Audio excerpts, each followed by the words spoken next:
What's up, gang? Welcome to The Greatness Machine. I'm your host, Darius Mirshahzadeh. I'm so pumped to have you here with me. Now listen, The Greatness Machine, we're about two things. Number one, people who are living their passions. And number two, those who are creating greatness in the world and doing both of these things despite the odds against them. Each episode, we're going to feature interviews with game changers, business leaders, telling us their origin stories, what made them tick, what got them to where they are now. Why? So it can help you step into your greatness within your life, your business, and your career. Occasionally, you might hear a few solo episodes from myself, moi, as I say, as I leverage my 20 years of entrepreneurship as a CEO and founder to help you grow and level up in your journey to scale your life and your business. So, come be a fly on the wall, enjoy the conversation, and I'm stoked to have you here with me. Guys, welcome to today's episode of The Greatness Machine. I'm your host, Darius Mirshahzadeh. Man, we got a special guest, returning guest, my main man, the man of the hour, Eric Jorgenson's in the house. What's up, brother? How's it going, man? Good to be here. Oh man, I'm doing so well.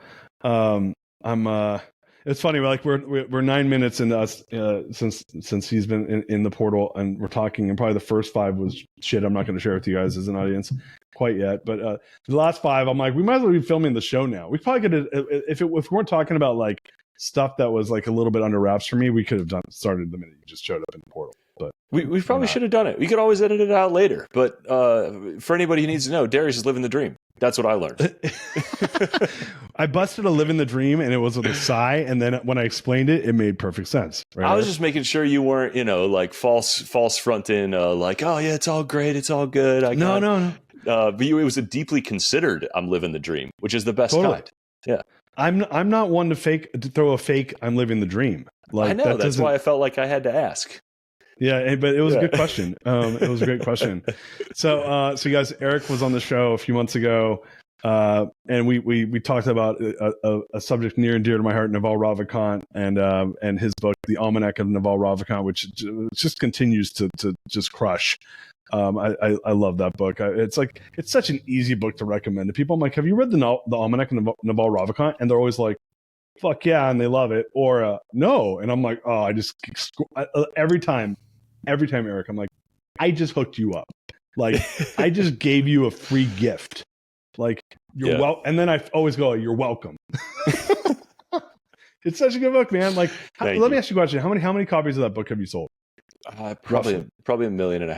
And Naval was insistent, and like wanted the digital copies to be available for free. So there's probably another 4 or 5 million free digital copies out there too. And you don't have to disclose this, but I'm curious. Like, obviously, like, is this a book where it just keeps selling more and more? Like, or is it like kind of like flatline now? For the first couple of years, we sold like more. I think we sold more in year 3 than year 2, and more than year 2 than year 1. So it's lumpy by month, and there's all kinds of different like countries and stuff and formats that come and go. But I think it's going to be a fat long tail, and we're cooking up some stuff to kind of keep updating it and make sure that it's still relevant and lives on and gets a facelift every once in a while. Yeah, I was gonna say like you got a lot to work with there. So it's like, and he doesn't put out a lot of content, but he puts out enough where you can like go in there and like re-update it, right? Yeah. So when he does, it's generally amazing. There was a lot when he was doing Air Chat. He was sharing a ton on there, which was really awesome. But now we just got that interview with Chris Williamson, which is incredible. If people haven't listened to it, 4-hour conversation. It's awesome. I think it's the new best Naval interview, as somebody who's heard every Naval interview. Yeah, and I have not heard every. I just read your book, and that's like my like cheat sheet to Naval Ravikant. But I'll give you just a quick clip here. Like, I saw it, and I keep seeing it because they're posting it on social, and I'm like, huh. I'm like, oh shit. Well, how? And I didn't know how long it was, but it was like it was kind of like your book. It was just nuggets, right? And I was like, Jesus, dude, every single thing this guy says is like helpful. Right. Yeah. And it's relevant for me, probably because he and I are like, I think he's a little bit older than I am. I'll be 40. I'm 46. How old's Naval? Naval, like 50? Yeah, I think give or take. He's a couple of years ahead of you, at least. He's a couple of years older than me. Yeah. And so like, I think we're just in the same similar season of life. Like, or at least like, I'm just on the same wavelength as him. So like when he says stuff, I'm like, yeah, that. And so, the Chris Williamson interview drops. We're just sitting here talking about someone else's podcast right now. Hey, you guys don't need to listen to my podcast. Go listen to Chris Williamson's. and he's just, and like, that's my dream, is to have that interview with Naval. And so, anyway, I'm listening to it and I start texting it to all my friends. I'm like, dude, you guys need to listen to this. Right. Yeah. And I'm like 45 minutes into it. And then I'm with my kids. Right. And we were talking about my kids before the show. One of my youngest is 11, my oldest is 15. And I just like, fuck it. I threw it on. We were like listening to it for 45 minutes with my kids. And I asked my 15-year-old, I'm like, what do you think? He's like, it's really interesting, Dad. And he meant it. Like, he was being like genuine. And I was like, all right, so audience, like, you can listen to this stuff with your kid. You should listen with your kids, because it's stuff where it's like, what do you think about fame? And he has this like super thoughtful comment about like why people want to be famous and how it should come from a place of purpose, not because being famous for the sake of being famous. And my son, who's an actor, who's in like both my sons are in performing arts programs. I'm like, I said, by the way, guys, that's the shit right there. Like, that's how you should think about your craft, right? Yeah. So. You can see, and Hollywood is a great example of that. I think, I don't think Naval said this exactly, but being famous without being respected would be a fucking nightmare. Totally. But being famous, as an actor for being excellent at your craft, like Timothy Chalamet, for example, like, or Michael Jordan, incredible. Like, famous and respected, successful, still downsides, but yeah, Naval, I'm really glad to hear that your 15-year-old responded to it. Some of the most rewarding notes I get are from people, literally teenagers or 18-year-olds or young college students. Like, it's one thing to have a 50-year-old dude who's not going to change anything about his life read a book and be like, yeah, cool. But it's another to have a 16-year-old be like, this shaped my worldview and was extremely helpful and is going to affect all the most important decisions I make over the next 10 years about who to marry, where to live, what to work on, where to go to school, what to study, what career I get into, the missions that I choose. Like, that's fucking awesome. That's so satisfying. Yeah. And it's interesting too, because I think that, especially like the topic of fame, or a lot of his topics are around like really like examining your ego, right? Like just, which by the way, I'm reading Eckhart Tolle, Power of Now, which, have you read that book before? No. Oh man, that's like the foundation of like Naval thought. It's like foundational, right? Okay. Around like it goes deep on the ego, which a lot of Naval stuff is like playing with. It's like the gamification of ego, essentially, right? Like, yeah. Like, are you thinking of ego from a place of, where what's in it for me to feel good versus like, how am I creating value for the tribe, right? He as using his words from that interview. And I would highly recommend that book for the audience. I'm like 2 hours in. I was texting with friends today. I'm like, have you read this book? And they're like, oh yeah. And I'm like, I don't know how I haven't read it. And my friend just wrote me back. She's like, you weren't ready for it until now. And I'm like, pretty. She's my like my sorcerer. So one thing on the, like, it's interesting. This is sort of occurring to me as you talk about this. Maybe one of the reasons that Naval one of the reasons I was attracted to him in the first place is because he sort of has echoes of Charlie Munger in that same way of like, man, no matter what this dude talks about, like, he's on point, and it's interesting and it's unique. And hearing him over the course of that Chris Williamson episode explain and answer so many different things with such a variety of, and I'll use the Charlie Munger word, mental models.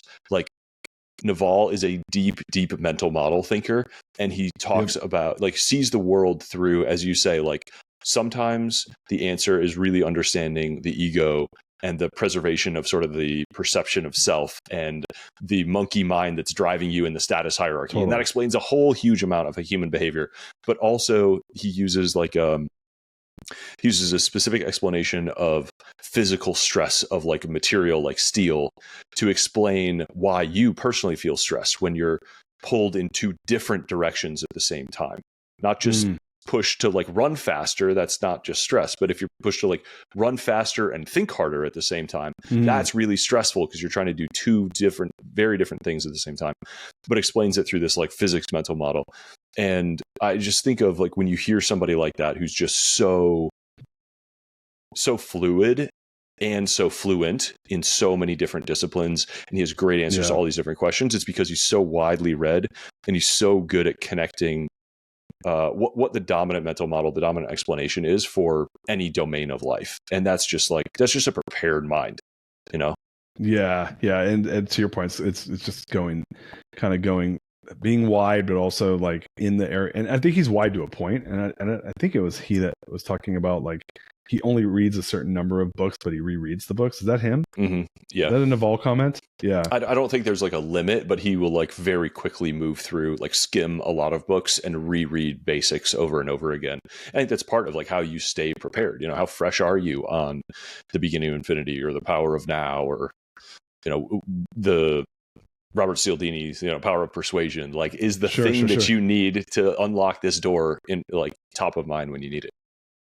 Yeah, so it's so appropriate we're talking books. So Eric, for listeners who are just joining, or like he has written a couple of books, the Anthology of Balaji and the Almanac Naval Ravikant, the second book of which I have not read the first book I just mentioned, which is your second book. But he's also the CEO of Scribe Media, who was the company I went through, and is publisher. You guys still own Lioncrest, I'm assuming, publishing. Yep. So they're the publisher for my book, The Core Value Equation. And always pumped to have you on the show, man.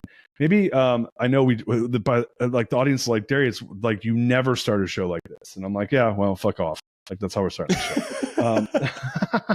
Like this is how we're starting it. Like I just go, Eric and I just chop it up. I just went straight there. So why don't you give the audience, for those that maybe didn't listen? By the way, this is the second interview. You guys listened to the first one. That was a awesome, fun interview.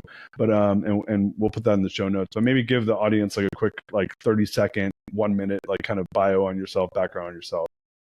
Yeah, so I grew up just outside Detroit, like a third generation entrepreneur. I got very lucky to kind of grow up in a small business house.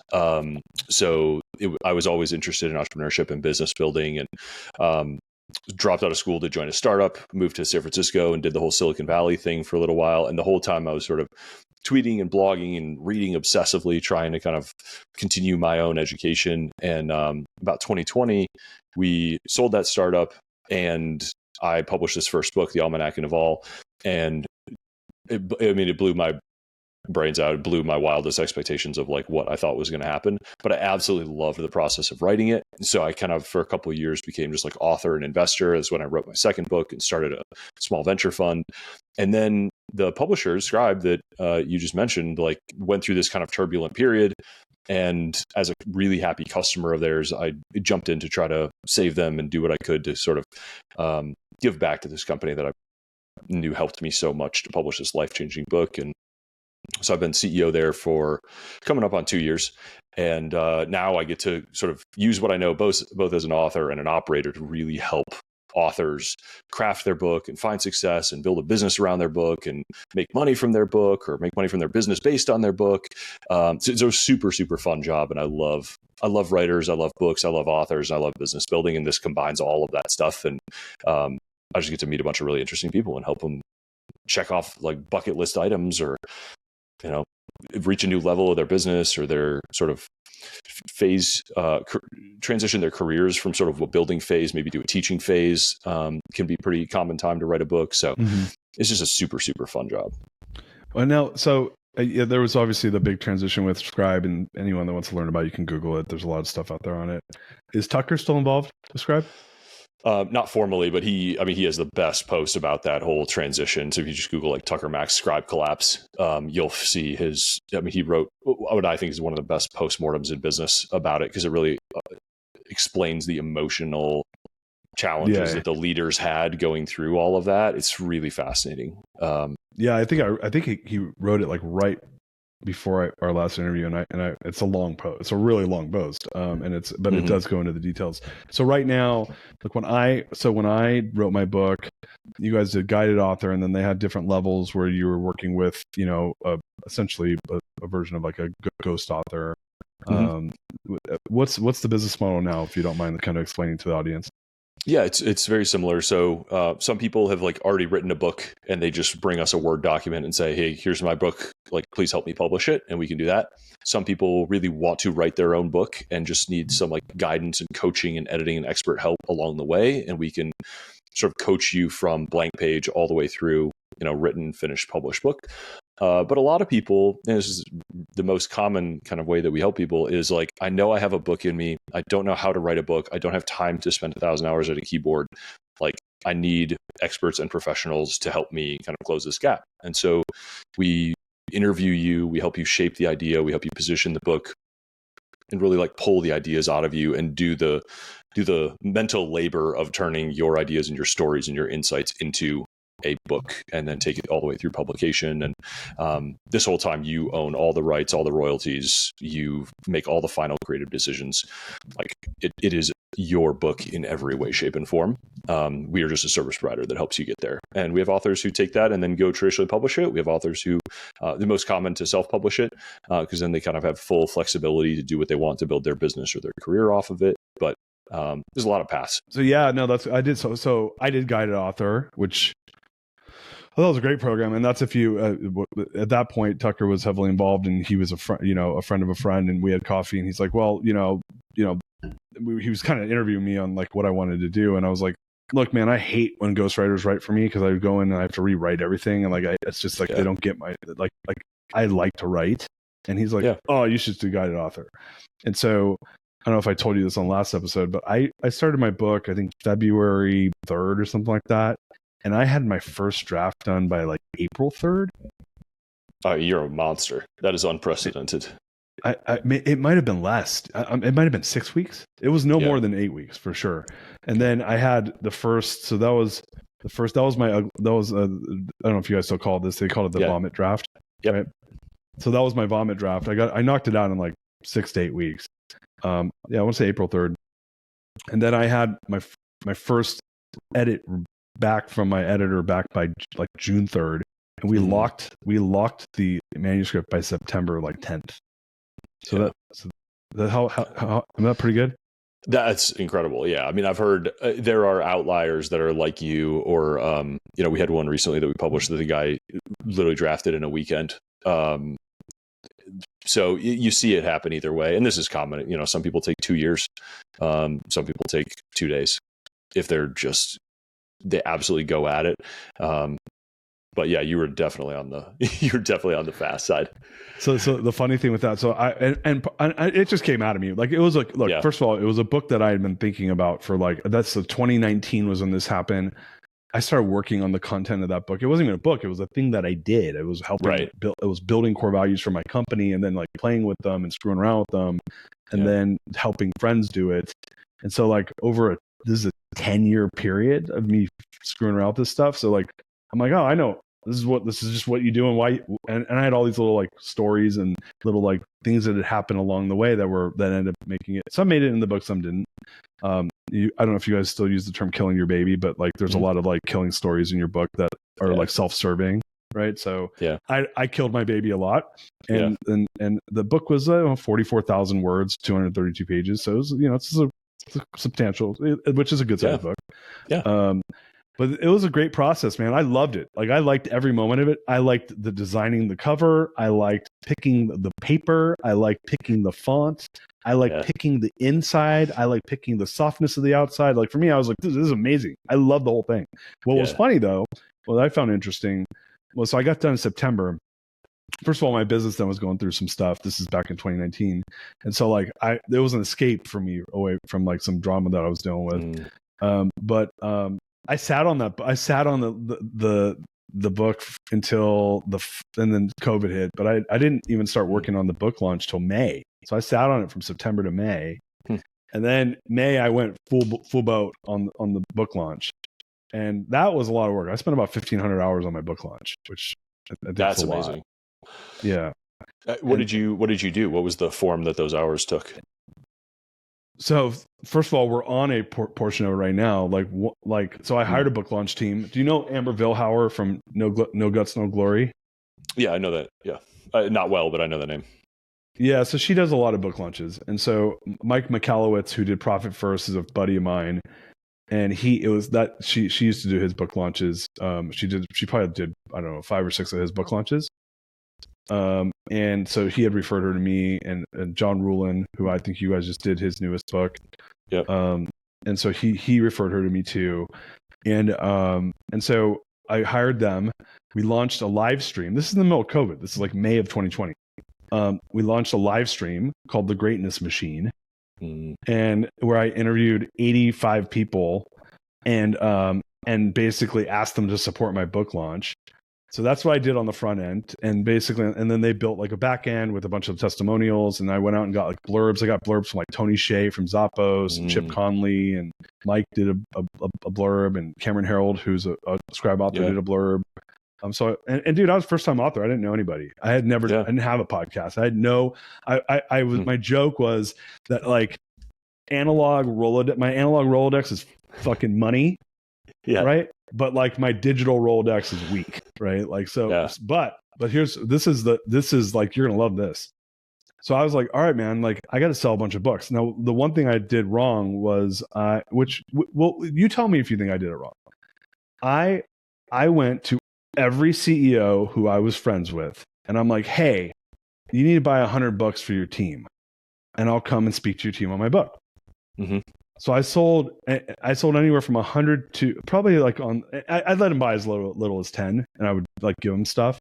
But on average, I was selling 100. I think one or two bought 300. One bought 300 to 300 employees. So I sold 4,000 books at that's like good. Like for like retail, right? Like $20 a book. Yeah. So I think I raised 100 grand selling books. That's just huge. To like my network. Yeah. The issue with it was I didn't do it through like one of those like systems where it counts as a book sale. Mm-hmm. So I sold 4,000 books that way, and then whatever it was like a minuscule. I mean, I sold a few hundred books or whatever at the launch, through like this massive effort. So when I did this massive effort for book launch, I probably sold, I don't know, I was number one on Amazon and stuff like that. But I didn't get a Wall Street Journal, I didn't get a USA Today, and I sold 4,000 books, which I'm pretty sure would have got me one of those. What do you think about that? I think it's very hard to like play it back in retrospect. It depends on the category and the timing and who else was going there, and whether that publication was like aware of it in the first place. I don't think you did. I don't think it was a misstep, because you would have then the margin that you made on those book sales would have gone to like bookstores or some other like distributor. And if you're selling and you're the publisher, like you make the full margin, especially if you're selling direct at a retail price. Like you did way better.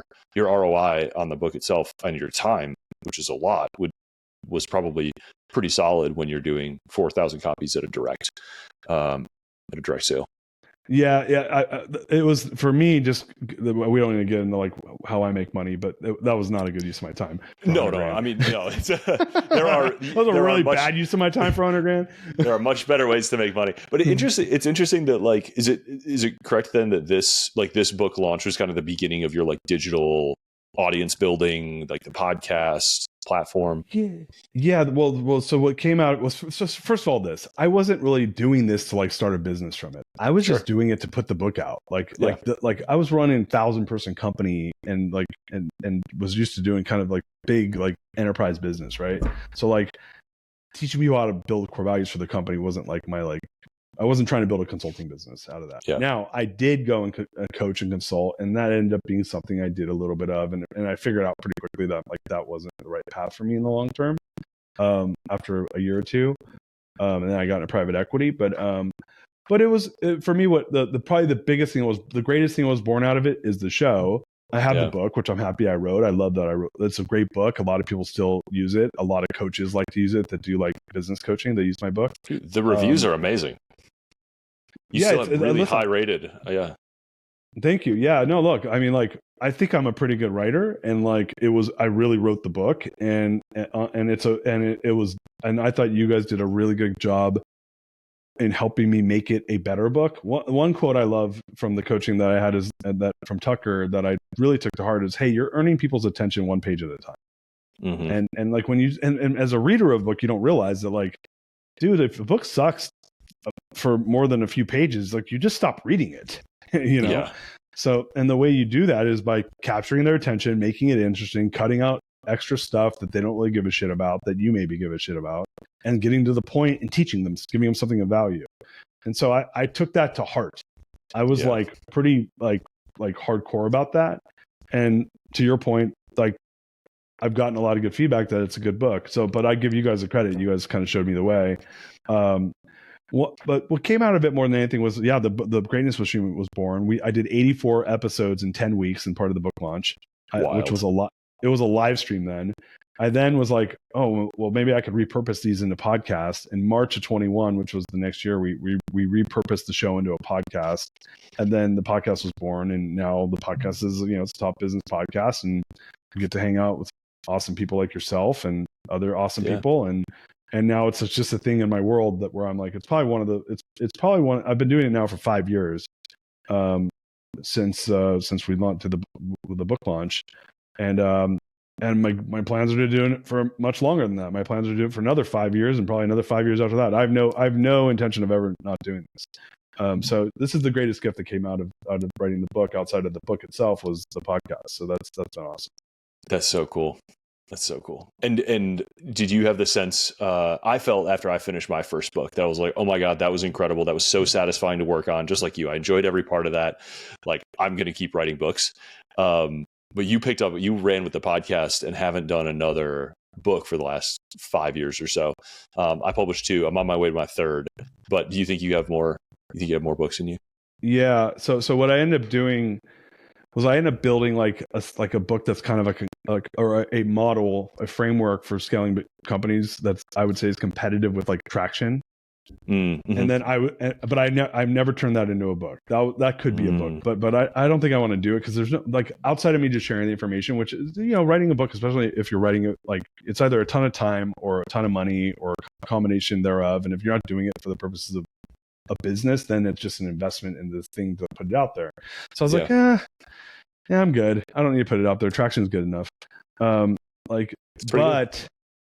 Yeah, I think traction is a good system. It pairs well with my book, core value equation. But so I've had this life-changing thing that happened to me. I guess 3 years ago in July, like majorly life-changing, like profoundly life-changing, and it basically helped me overcome a lifelong battle with anxiety, like in a very spiritual way, and it's a really interesting story. And then there's this framework that I kind of designed for myself out of it, that came out of this experience. And I was like, man, this has been really helpful. And what's happened is I've found myself, it's a very personal story, because it's very, there's a spirituality aspect to it that's like kind of, I guess, I don't want to say controversial, but it's just personal, and it's kind of a big deal, at least for me. When I say it, I don't want to give it away because I'm thinking about. It's actually this week's episode of my solo. I started solo. Well, I'm jumping ahead of myself, but I'm going to tell you the thing, and I'm going to tell you what I'm doing. Yeah. So I had this massive life-changing thing that when I tell the people the story, it blows people's minds. Like, I've had people cry multiple times when I tell them the story. And then I watched it change their lives. And I was like, wow, this is a really profound story. And it's very relatable, especially if you're not a religious person, but you believe in spirituality. It's super relatable. Because I'm not a very religious person, but I'm pretty spiritual. I've become a pretty spiritual person, but it's not very long. It's like it's not a very long story. Like, so that's something I've been debating: is it long enough for a book? But I've decided that I'm going to make that the next book, and it's really changed my life. Like, I was a person that had low grade to like severe anxiety. I'll be 46. I'll be 47 next week. Since I was like in 3rd grade. 2nd grade. I mean, wow. I can remember the first time. Well, let me ask you a question, Eric. Do you ever have anxiety? Sure. Okay. Do you remember the first time in your life you had anxiety?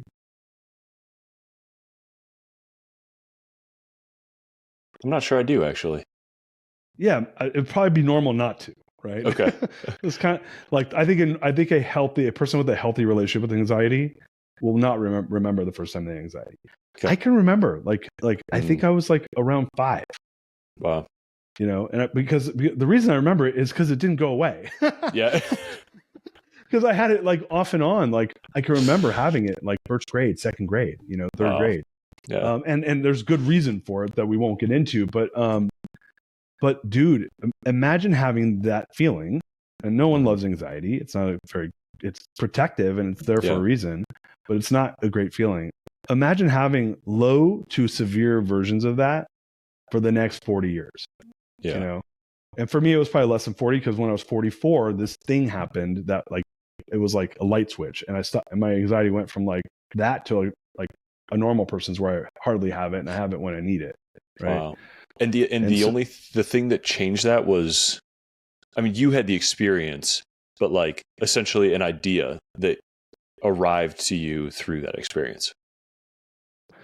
Yeah, it's a story of like these like 10 weeks of my life. And I again, I want to give it away. Like last week's solo was the first part of it, and then I'm doing a solo for this week and maybe the following week, which will be the whole story.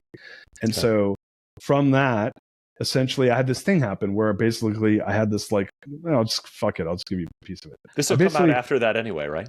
Yeah, actually, you're right. This is going to come out way after. I'm going to tell the whole story right now. All right.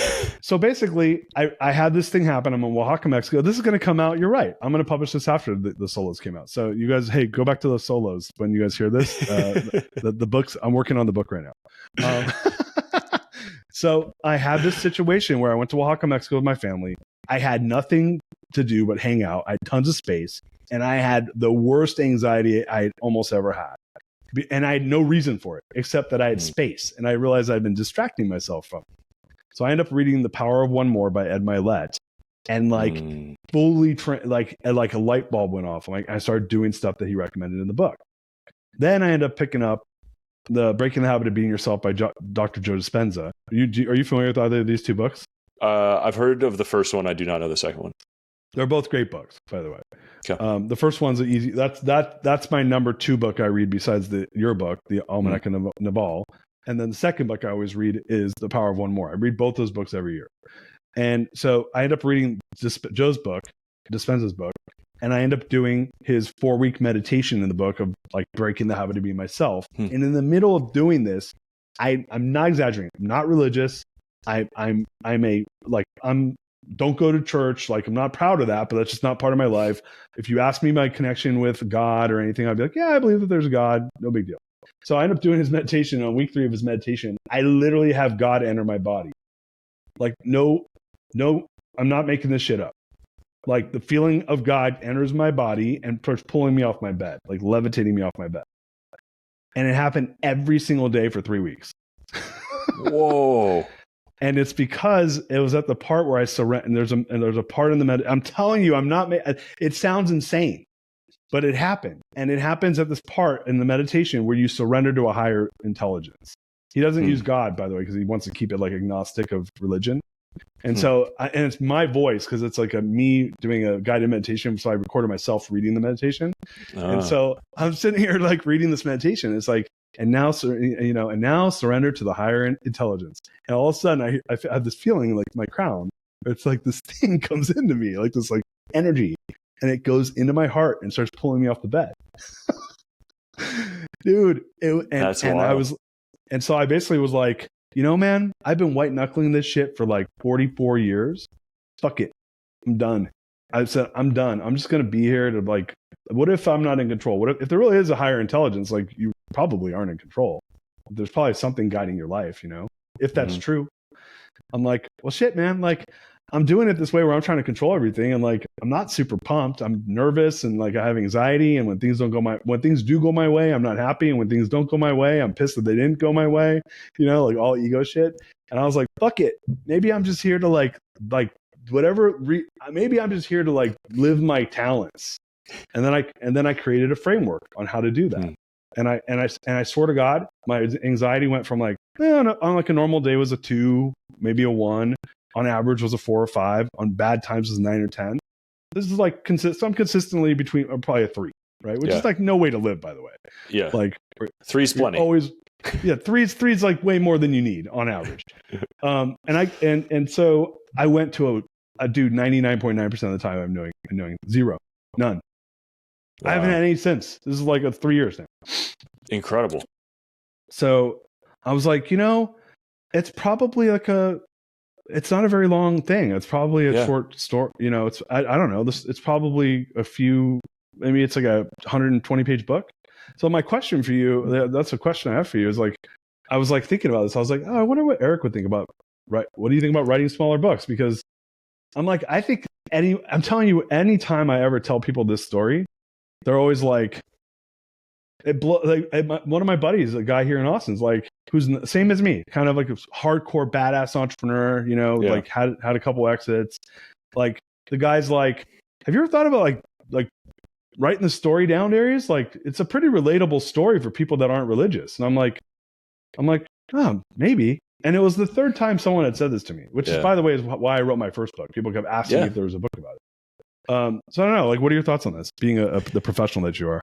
I mean, my first impression of this story as a lover of books and being fascinated by humans is that it's incredible that the biggest, I don't know if you would say this is true, but like at least what you presented here as the biggest problem in your life was solved by 2 books over the course of 3 weeks.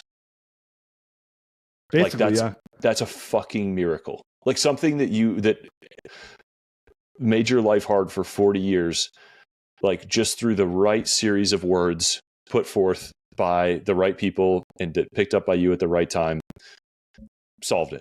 And the number of that's incredible and mind-blowing and like alchemical almost.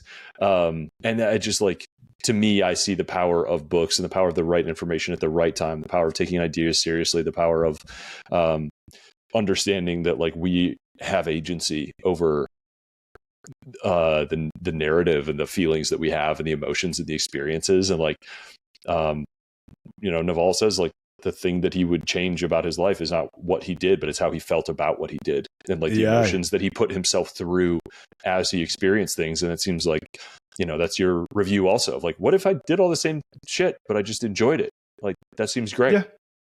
Didn't worry about it. Love it. Yeah.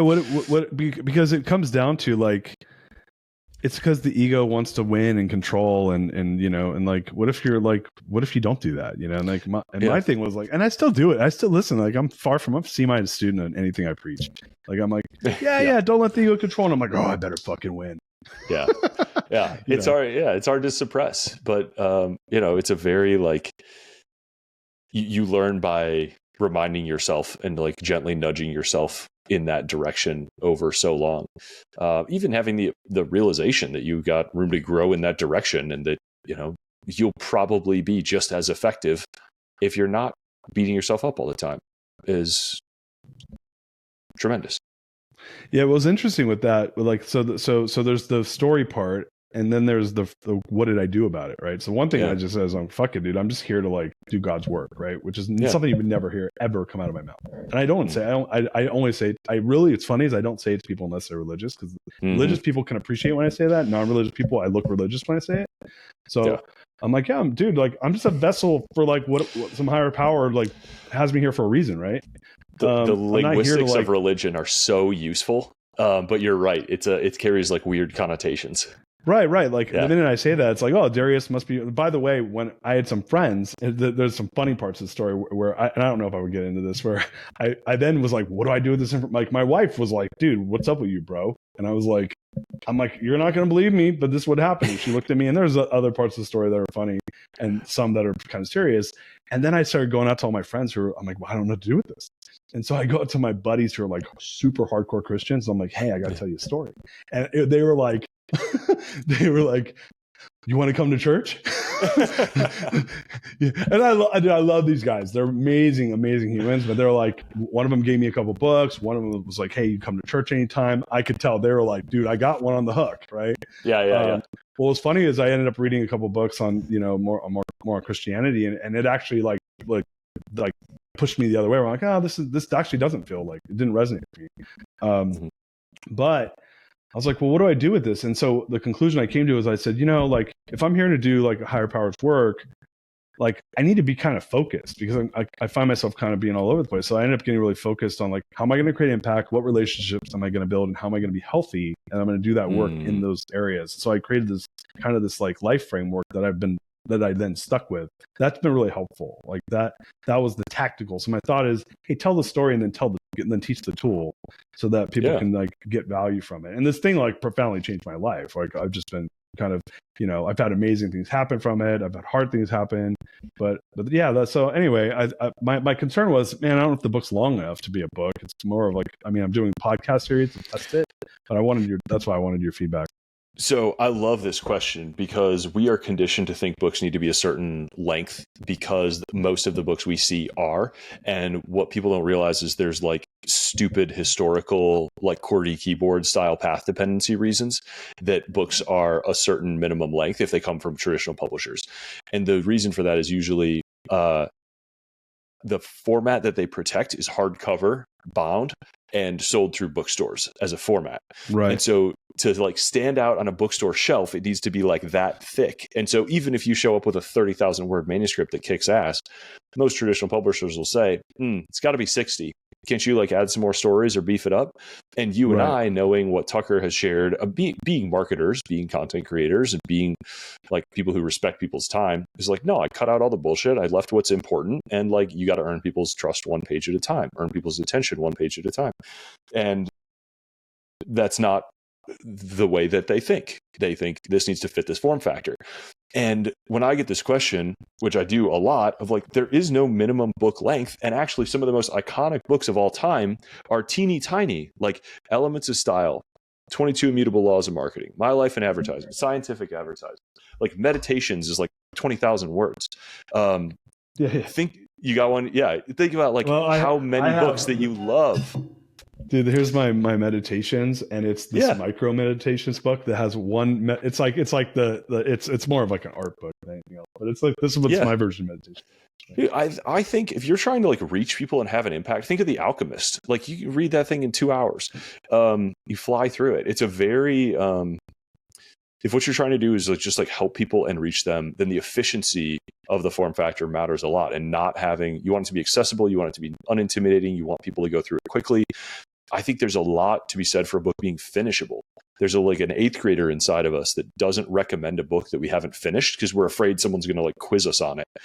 So you want a book to be finishable, and people recommend almost automatically any book that they finish, unless they're reading hundreds of books and, you know, really selective about which ones they recommend. Most people will be like, oh yeah, I read that one. I liked it. You should, this is the book I associate with the problem that you're talking about now. Let me tell you about it. So I think there's a huge, underappreciation of like short, tight 10 to 20,000 or maybe 25,000 word book formats that are totally applicable and really useful and powerful in the kind of like print on demand Amazon world that most of traditional publishing is still just like missing. Yeah, that's interesting. So here's another question for you. So I'm already, you know, because I've gone through the book making process before. I've written a book. I know the whole. And what's funny is I do think a lot of people might think the writing is the hard part. I actually think for me, it was much longer for me to do all the post writing stuff. The editing, not even the editing. Like getting the design right and like making like it look good and like just all. And I'm a designer by nature, so for me, I was like, it was fun, but it took long. It took like, it was more work than the writing was, for me at least. Just because I'm like, dude, this has to look good. Oh, like, that paragraph looks weird. Like, change that. You know, like, oh, there's page counts off. Like, you know, like I don't like the way that looks. You know, like, oh, this paragraph, this chapter's not long enough now. You know, there's all these things like little stuff like that was really more on format. But even the name of the book, naming the book's a freaking hard. It's hard, like, because you got to pick a good name, right? Yeah. So I think like, so one idea I have for my name of my book is I'm like, dude, this is me being selfish and a marketer now, is I'm like, oh, I should name my book after my podcast. So, you know, like, but it's not necessarily fully aligned. I can make it aligned because the Greatness Machine is around being your best. And so I thought about doing that as a way to promote the podcast. Like, what are your thoughts on that? I think the book title is incredibly important for a lot of different reasons. It needs to be like memorable, recognizable. In your context, I think I generally treat it like writing a copywriting headline of like, do lots and lots of iterations and like think hard about it and spend, you know, many hours on it actually, which is kind of counterintuitive, but I think is worth doing. Just brainstorming. I'm not like recommending a title off the top of my head, because a lot of thought should go into it, but I think you could have it fit in your ecosystem and address the real meat of the topic. So the first one that came to mind is like the Greatness Epiphany, or like the Greatness Transformation, or the moment of greatness, or greatness through letting go, that has kind of like an inherent sort of like moment where you're trying to like understand what it's telling you, but there's seemingly conflicting sort of first impression. So I think if you pull in some of the colors and the design motif, and you have the word greatness in there, you can kind of make a reference to the podcast without it being so it's on brand, or there's some brand consistency there. Yeah. But it's not like the name of the podcast. And then it's like, oh, this guy's a podcast too. Cool. I'll go check out his podcast. Yeah. But also, zooming out a little bit, if you have a name that really fits and feels perfect and is a great name, and you think, well, I'm going to have this podcast for the rest of my life, and I'm going to write 5 more books. And they're not going to be a series necessarily that you're going to write, like the Greatness Epiphany and the Greatness, Challenge, and then sure, I don't know. Then you're going to end up veering off anyway. And so don't sacrifice a great title for cohesion in this moment that's not going to matter over the long run.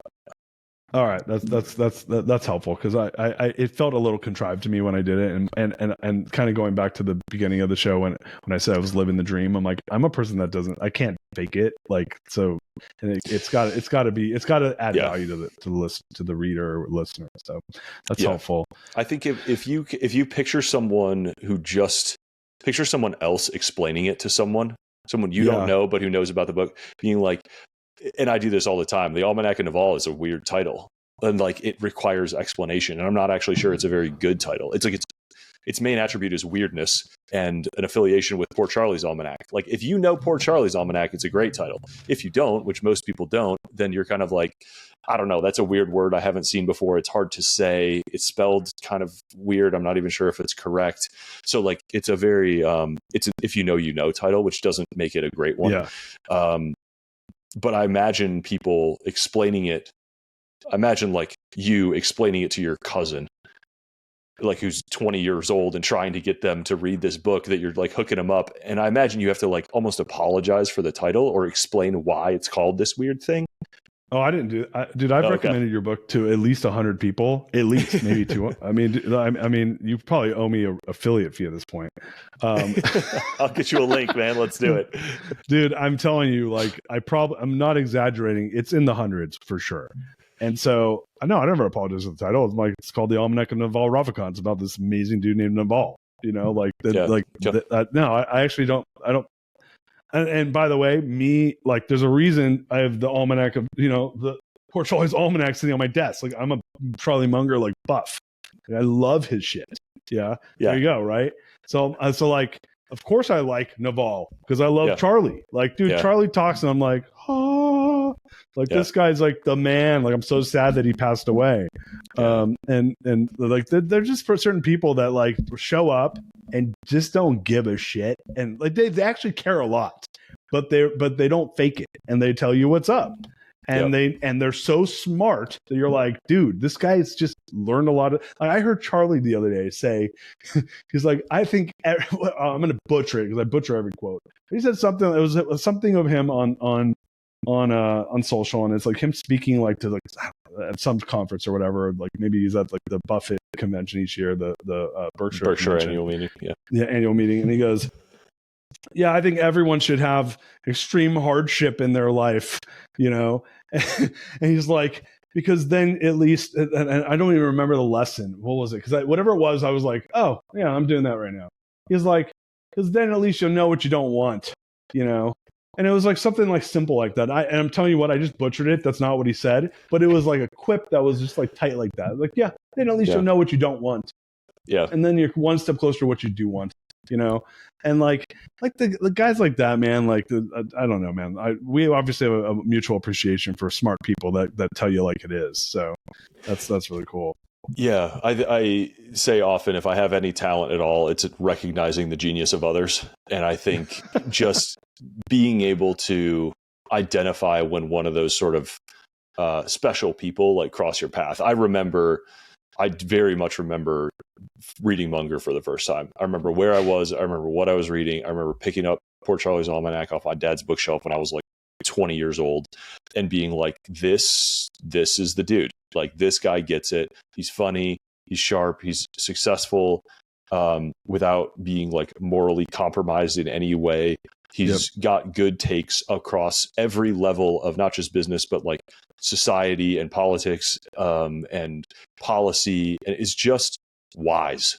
Like, and then I saw and felt that again with Naval, and both of those really are like pillars for me in really interesting ways. But if you can just like reach out and grab the good ideas or the good people when you see them go by, and the ideas are more important than the people, because most people you have to filter the ideas really hard. There's very few people that I found that are like Munger and Naval, where you can be like, I'm pretty much going to scoop up everything you say, and maybe not 100 out of 100, but like 90 out of 100 you can really stand on.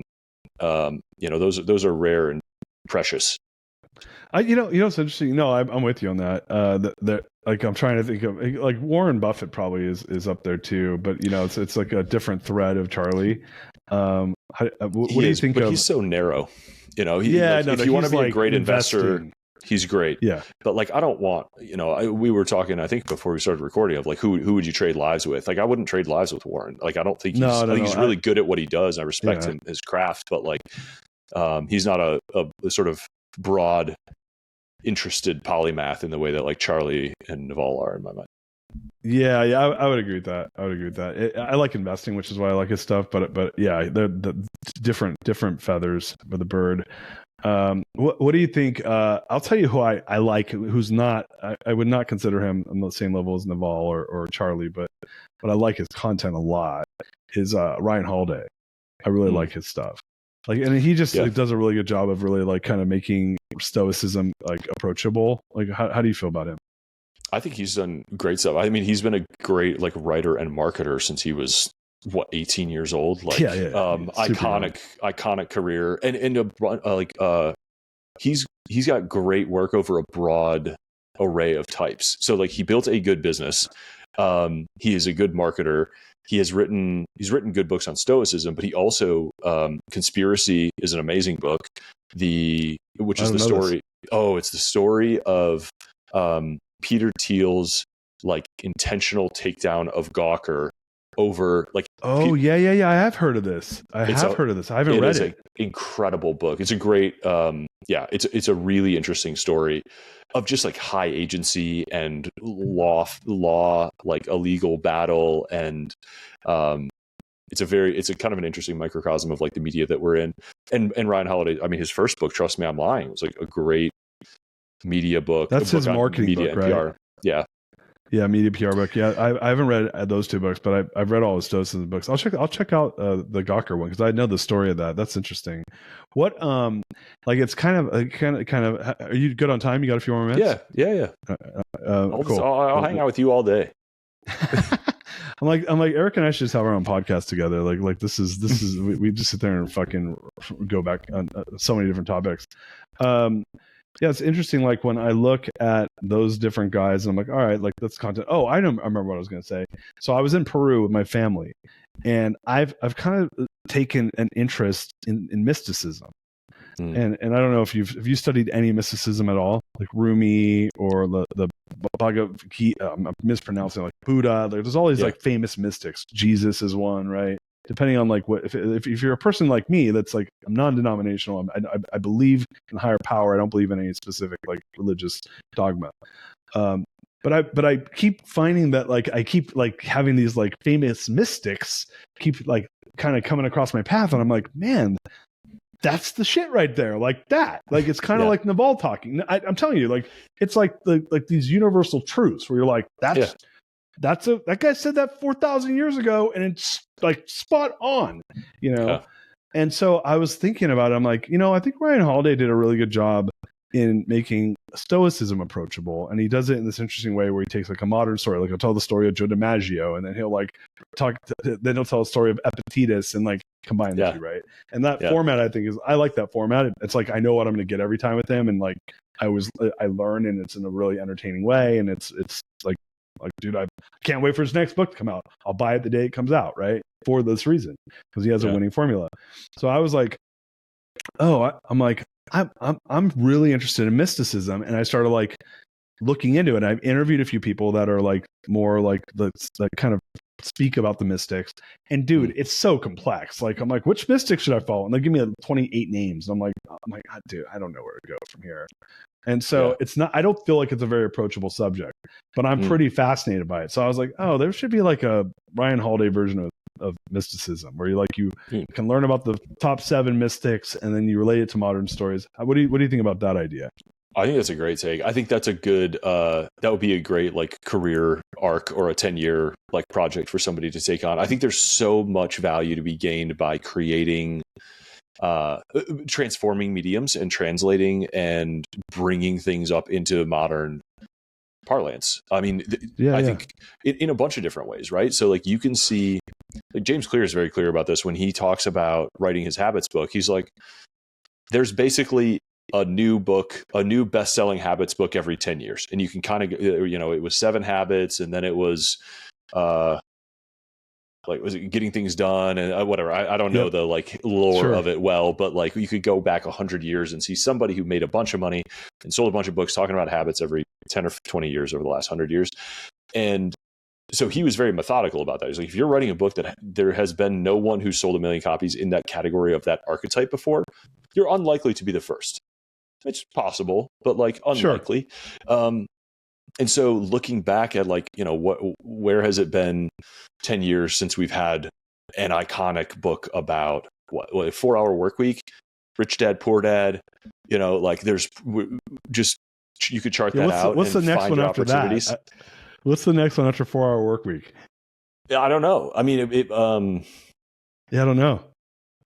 I do. Anyway. I think there's like, 4-Hour Workweek still very much like applies, but that was probably, when did that come out? 15 years ago ish, give or take. Oh no. At least no more than that. It was like 08, 07. So 17 years ago. Okay. Okay. So I think there's a lot of people who are low key, extremely successful today because they are plumbing a part of history that most people are just not paying attention to. Most people are Twitter, TikTok, like, headlines, living very much in the moment. And to your point, you could probably trace a lot of what Naval says to him studying, Buddhist, Indian, like Bhagavad Gita, like ancient texts, old, when he was trying to solve happiness, he's like, old problems have old solutions, and you're revisiting these old things. I think I like to tell authors like originality is a false god. You just like it. Fuck originality. Do not think about it at all. Ignore originality. It's an anti-goal for your work. And in fact, the closer you are to really solving a problem for someone, probably the closer you are to something iconic that already exists because of exactly what you're talking about. And these are old problems. So do you think, I thought of it as, it's funny the way you actually said it, a 10-year, I was like, oh, this could be like a 10-year project, or like, especially I like writing. I was like, oh, I'll pick, one topic that they talk about and get the different takes from the different mystics and then find a relatable story. I'm telling you, I'm ripping off Ryan Holiday's formula if I want to do this. Dude, I think when you see a formula like Ryan Holiday's, more people should rip it off. Dude, it's a great formula. Yeah, there should be a Ryan Holiday of Buddhism. There should be a Ryan Holiday. There probably is a Ryan Holiday of Catholicism that I don't know about. There should be a Ryan Holiday of Adler. Like the Courage to be Disliked is like they took a forgotten, overlooked psychologist who had great insights, turned it into a dialogue rather than like a dry textbook. And that book is absolutely ripping. And that was probably 10 years ago now.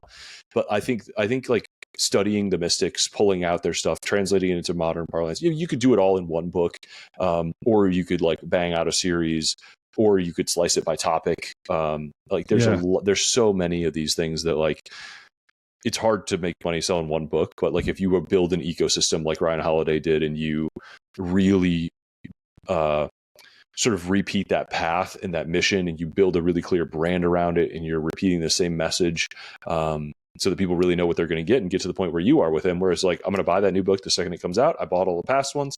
I recommend it. I subscribe to the newsletter. I'll buy the coin, whatever. I'm on the Substack. Like I'm all in. But it takes years to get that, and it takes trust. But I think there's a lot there's a lot of those opportunities around, but it's got to be authentic to you too. Like this is clearly authentic to you, and you're interested in the people, and you're doing the work for yourself. Like I didn't sit there and say like, I think I can sell a lot of copies of a Naval book. Like very much the opposite. I was just like, I'm fascinated with guys. I've been following him for 10 years. I love everything that he says.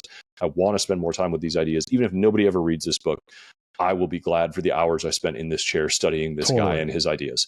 And, you know, I really, my grandest hope was to like break even on the money I put into making the book nice and well designed, because I want Naval to be proud to be associated with it.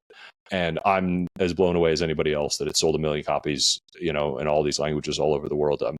I'm delighted, and I feel better about humanity, and I'm really proud of the work. But like, I'm still really kind of shocked, because I was just like a hobbyist nerd, like collected, doing like organizing, you know, my little ideas that I loved.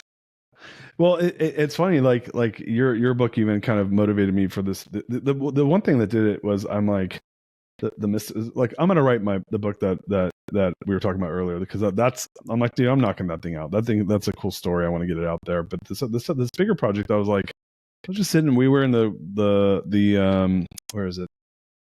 I was in the valley where Cusco is, where the I can't even forget the name of it. It's like famous valley where Machu Picchu is in Peru. Do you know what I'm talking about? Is it Chichen Itza? It's not Happy No. Like, this is gonna kill me. I gotta look this up, because I'm not gonna sit here and like not say it. We're Cusco Valley, Machu Picchu. Let's see the name of it. It's where everyone does ayahuasca. Sacred Valley. Come on, how did I forget? Oh, that's bad branding. So I've been driving. I know, such bad thing. I'm driving through Sacred Valley, and I realized that, like, I interviewed. Do you know who Paul Chek is? Are you familiar with him? No. Dude, he's this guy. He's this like a really interesting guy. His show's coming out in a couple of weeks, but like I've been following his work for like 15 years, and this guy's like this. He's like in his 60s. He's shredded. I mean, like in like insane shape, and he's like a polymath. Like he's up there with like any polymath you've ever hung out with. Like we're like, dude, I can barely keep up with this dude. He's like so sharp and so smart, and he's into mysticism. And he was the guy I was having the conversation with on the show, and I was like, who's your favorite mystics? And he busts out 30 of them, and I was like, Paul, there's not a lot I can do with that. I went back and watched the show and wrote them all down, and I was like, how? And I asked him, I said, for someone that's interested in learning more about mysticism, like, what would be some books you'd recommend? Because books for me are like the key to learning, right? Like I don't even think hard about it. What's like, there's got to be like 3 books you should read if you want to learn about the mystics. And dude, I went to ChatGPT, I went on Google, I looked, and dude, I couldn't find. It was not very helpful. Like the book I landed on, by the way, is the book I asked you earlier about the show. Eckhart Tolle's The Power of Now was like the #1 book that kept getting recommended. And it's about being present, but you're not really learning about it from the perspective of the different famous mystics. Like my son, his name is Rumi, and Rumi's a very famous Sufi poet who was a mystic. And you go and read like Rumi poet. Have you ever read Rumi poetry before? No. Oh man, dude, I just gave you a gift. Like go Google, are you married? You're married, right, Eric? Yeah, I am. Yeah, dude, you're gonna get some killer, like you're gonna get action from your wife when you read her some Rumi poetry. So it's like, it's the best love poetry, and it's all about his love for Allah, God, right? And he's like expressing his love of God. But he writes, he's a very famous poet of love. My other son's named Pablo after Pablo Neruda, who's a famous poet of love. And so I named my sons after poet of love, because I figured I'd get them laid when they're older. No, my wife bought into it, and I was like, hey, like these are cool names. But I was like, man, like how is it that Epictetus is approachable with Ryan, or Marcus Aurelius, a 3,000-year-old emperor from Rome, right, is approachable, but like a guy that is one of the most famous like mystics of all time, you know, some would argue Jesus is a famous mystic, and he's only approachable through Christianity, not through just his teachings in of themselves, you know, because the minute you say it, you're like, oh, that's a Christian thing, and you're into Christianity. I'm like, dude, I read some Jesus stuff, and I'm like, dude, this guy's like, he's like the freaking, you know, the Charlie Munger of his time. Yeah. You know, he's just telling you what's what. Yeah, you know, that's but really if interesting. the minute you take the Christianity aspect out of it, which I do, because I'm not a religious person, and you just look at the teaching, I'm like, that's a teaching everyone should know. It's really valuable what he just said, that person said, but I don't feel like it's my answer was, there is nothing that's approachable on this subject. And I was like, I'm interested in trying to maybe like find it or create it, one or the other. So anyway, I've had some friends recommend. I mean, everybody's always talking to like, who are you going to do next? What's going to be next? And I've had people, Warren Buffett, Charlie Munger, Mark Andreessen. But some of my, and to your point, some of my particularly religious friends have said like, do this pastor or do Jesus himself. Like there are a lot of. I don't know if the format would be like quite the same. Like these are kind of like internet compilations, but yeah, there's a lot to learn. And if you take a sort of a secular stance and you do all of a broad swath of these people, I think maybe you do remove the intimidation of, I'm just collecting good ideas. And that's really what it's about. I think this could be fun. Yeah, that's cool, man. Oh, well, think about actually sorry, I don't want to keep you over time, but like no, we got a few more minutes. I'm trying to respect your time. Go for it. Thinking through this, like, who decided that Stoicism was going to be the thing of this 20-year period, right? Like, who hired Ryan Holiday and Tim Ferriss to like write blog posts about Stoicism in 2011 and like make it big and get a bunch of people subscribed to it? I think it's really just a question of who chooses to shine a light on different philosophies and how effectively. And culture, in a lot of ways, is so downstream of like these decisions. Like, well, and what's funny with that? Like, I love Stoicism because it's like around like kind of like facing the harshness of life without attachment, which has its underpinnings within some of this mystic philosophy as well. And I would consider myself like a Stoic at heart. But it's like we're in a time right now of massive transformational change and volatility, a lot of unhappiness out there. And I'm like, I'm grabbing on to like the biggest, darkest, and lightest truths. And I'm like, well, how do I figure this out? And then you start reading about the great Hindu mystics and the great Sufi mystics and Christian mystics, and you're like, and they're like, it's really simple. Do this. Yeah. And then you read it, and you're like, that's so simple. How did I not think about that? And the reality is, I think that we are divorced from church in many ways. Some people aren't. Some listeners might be like, I go to church, but you have your one lens with that. But you don't have. There's a guy who I follow who's coming on the show. His name's Rourke Denver, and Rourke is a Navy SEAL and stud, like total badass. And he's dude sitting there quoting Buddha yesterday on his social. And I was like, and this guy's a hardcore Christian. And he's like, but he busts a Buddha quote. And I was like, that right there is what I'm talking about. I'm like, dude, this sort of stuff, you just need to be reminded of it because it gives you a little bit of context. You're like, oh, yeah, I'm not alone. Like, I'm not the only person that's going crazy here. Like, that is something I should be doing. Oh, thanks for the reminder. You know not only not alone, but like, this is it's impolite to remind people of this, but like I think it's probably fair to say that like on average almost every human who's ever lived had it harder than we have it right now. Oh, way harder.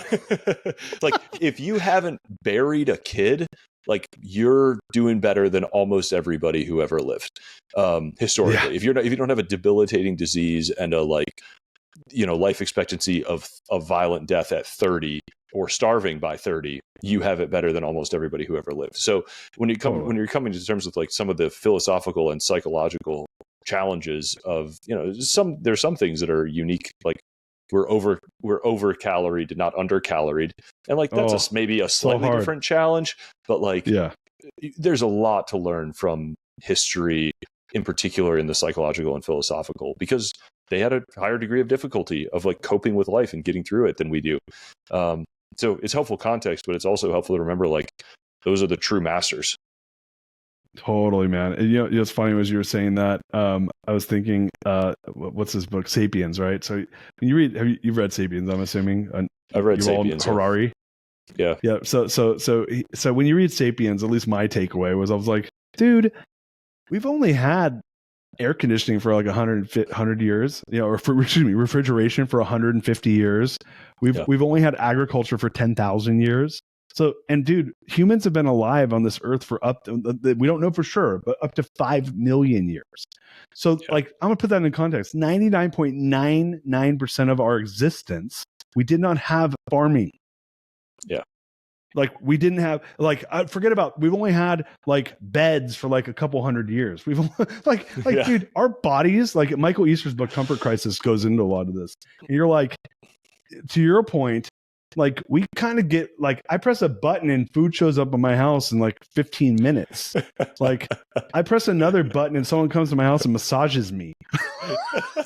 Like that's insanity. There's a freaking thing you can buy for your bed that makes one side of the bed warm, one side cold, depending on how you sleep, measures your body temperature and adjusts accordingly to make sure you get 1 extra hour of sleep per day. And it's like $1,000. Right. So there's so much insanity around like how good we have it. And everyone is probably more depressed than they've ever been in the history of humanity, given like all the hardships. Dude, like 80 years ago, you had a freaking world war going on, you know, where tens of millions of people were getting killed. And so I look at all that and I'm like, yeah, like we have it really good. We just need to have the context around why we have it good. And like, and look, it's all relative. It's not like we're going to, hopefully we don't go back to all that stuff so that we have, so we don't have, so that we really appreciate it. I'd rather not like appreciate the stuff because I don't have it. I'd rather like appreciate it because I do have it. And like, I have like some thoughtfulness around like some great thought leaders, as you said, as you called them, right? Like the best of that can give me that context. So that's interesting. We have a perception problem. We have it better than anyone's ever had it. And I hear people like earnestly say like, oh, we live in such terrible times, so dark, so scary. So I'm like, no, you have a perception problem. Like you don't understand history and you've been you live too much in the media moment and you've just let somebody else write the story for you because you're more easily manipulated if you're afraid. And there's incentives of all these people to update, like to trigger your fear sensor every time you open your phone or TikTok or Twitter or Instagram. So yeah, pick your head up, zoom out, see how good we have it, appreciate how good we have it. I would have wanted to have lived in the 70s when like drugs were everywhere and free love, like I'm sorry, man. Like every movie I ever watched that has that in it. I'm like, pre-AIDS, man, they had it good.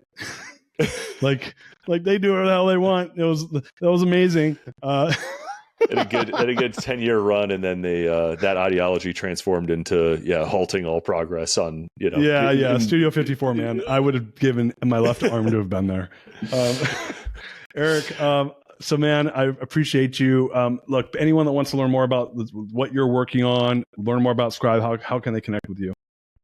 Scribemedia.com has all of our books, all of our authors, and a lot of what we know on there for free. So if you're thinking about writing a book, there's a ton of resources on there for you, and you can download the Scribe method and learn all about it. And if you want some help, we're here to help.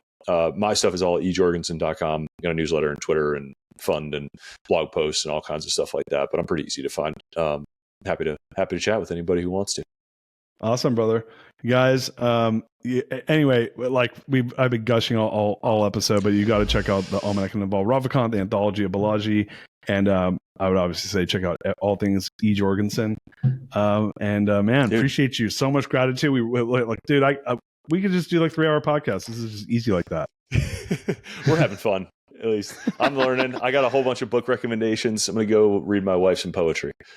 Awesome, brother. We guys share this episode. Everyone should check out Eric's work, check out his books. And until next time, peace out. We love you. You are listening to The Greatness Machine, and that's a wrap for today. Listen, if you love what you heard, subscribe to the show on whatever podcast platform that you're tuning in on, so that you don't miss any of our future episodes. We have tons of great people coming on, and we're stoked to have you here to enjoy it with us. Leave us a review. Tell us what you love most about this particular episode. We love getting the reviews. We love to see what you guys love most. And if this particular episode, made you think of someone who's leveling up in their business and in their life, print screen, share it with them. Leaders are the best givers. And after all, we're all here to support and grow with each other. And in case you want to see some of the fun behind the scenes shots or some of the things that we're doing, I'm actually writing about this in my weekly newsletter. Go to www.therealdarius.com and subscribe to my newsletter. We're talking about fun things like business and life and mindfulness and cryptocurrencies and gosh, I don't even know, everything and anything, but it's tons of fun stuff I write about. I try to get it out on a weekly basis. You can subscribe at www.therealdarius.com. And with that said, look, thank you guys so much. I appreciate you. I love you. Peace. We're out of here. See you guys on the next one. She's my lover.